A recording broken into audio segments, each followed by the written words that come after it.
Hello everyone, কেমন আছেন সবাই? পপিস টেম্পাসে নতুন একটি ভিডিওতে সবাইকে স্বাগতম জানিয়ে আজকে ভিডিওটা শুরু করছি। মেজদি আজকে সকাল সকাল স্নান করে ঠাকুর পুজো দিয়ে নিল। আজকে গোপাল সোনাকে শীতের জামা পরিয়ে দিল। শীত তো প্রায় চলেই এসেছে। আমিও স্নান করে ঠাকুর প্রণাম করে চলে আসি রান্নাঘরে সকালে জলখাবার বানাতে। আজকে সকালে জলখাবারে বানিয়েছি উমাইন্না। এটাকে অনেকে মুইট্টাও বলে থাকে। আমার বাবার বাড়ি অঞ্চলে এটাকে মুইট্টা বলে থাকে, আবার আমার শ্বশুর বাড়ি অঞ্চলে এটাকে উমাইন্না বলে থাকে। অনেকেই অনেক নামে বলে থাকেন।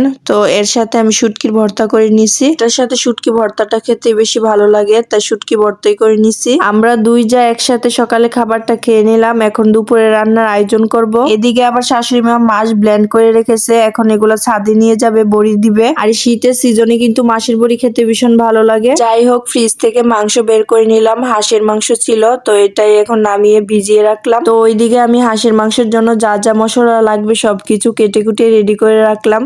মেজদি রান্না করবে। আমি প্রায় ভিডিওতেই বলে থাকি যেদিন মাংস রান্না হয় ওই দিন বেশিরভাগই দেখা যায় মেজদি রান্না করে। আমি সবকিছু কেটে কুটে দেই। আর এদিকে শাশুড়ি মায়ের জন্য পেঁপে তরকারি হবে, তো পেঁপে তরকারির জন্য পেঁপে কেটে নিলাম। আর এদিকে দেখেন এই যে ফুলকপিটা, তো এটাও কেটে নিব।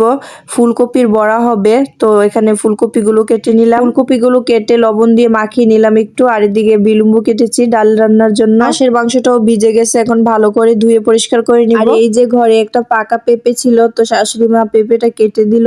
তো এখন আমরা সবাই মিলে পেঁপেটা খেলাম। খেয়ে আবার রান্না বান্নার কাজে চলে গেলাম। এই তো হাঁসের মাংস রান্নার জন্য এখানে আমি সবগুলো মশলা একসাথে ব্লেন্ড করে নিব। সবকিছু একসাথে নিয়ে এখন আমি ব্লেন্ড করে নিলাম। আর আলু কাটতে মনে ছিল না, তো এখন আমি আলুটাও কেটে দিলাম। মেজদি ওইদিকে রান্না বান্না বসিয়ে দিল। এই তো আলু ভেজে নিচ্ছে। আর ওই পাশে প্রেসার কুকারে ডাল সিদ্ধ বসিয়ে দিল। প্রেসার কুকারে ডাল সিদ্ধ হয়ে গেলে ওইদিকে মেজদি হাঁসের মাংসটাও বসিয়ে দিল। আর মেজদির হাতের হাঁসের মাংস সত্যি অসাধারণ হয়। মেজদি এদিকে মাংসটাকে ভালো করে কষিয়ে নিচ্ছে, আর ওইদিকে পেঁপে তরকারি রান্না কমপ্লিট।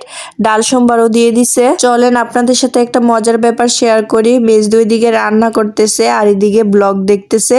তো ওইটা নিয়ে আমি মেজদির সাথে একটু দুষ্টুমি করতেছি যে আজকে রান্না খাওয়া যাবে কিনা। যাই হোক, এখানে রান্নার পর অনেকগুলো বাসন জমেছিল, তো ওই বাসনগুলো আমি ধুয়ে পরিষ্কার করে নিলাম। এরই মধ্যে মেজদি রান্না বান্না শেষ, ভাতটা বাকি আছে। ভাতটা হলে রান্না শেষ। এর ফাঁকে পূর্ণকে স্নান করিয়ে খাবার খাইয়ে দিলাম। দুপুরে খাওয়া দাওয়ার পর একটু রেস্ট নিয়ে এই তো এখন সন্ধ্যা প্রায় 8টার মতো বাজে। এখন তো দিন ছোট আর রাত বড়, সন্ধ্যা হলে কিছু না কিছু খেতে ইচ্ছে করে। মেজদা বাহির থেকে আসার সময় এই তো এখানে কিছু মিক্সার নিয়ে আসছিল। এর মধ্যে ছিল বেগুনি, বড়া, তারপর বুট ভাজি। তো আমরা এখন এগুলাই মেখে সন্ধ্যার টিফিনটা সেরে নিব। বাচ্চারা এগুলা খেতে বেশি একটা পছন্দ করে না, তো আমি মেজদি আর সেতু মামুনি বসে তিনজনে একসাথে খেয়ে নিলাম। আজকের ভিডিওটা এ পর্যন্তই। তোমাদের কাছে কেমন লাগলো অবশ্যই কমেন্ট করে জানিও।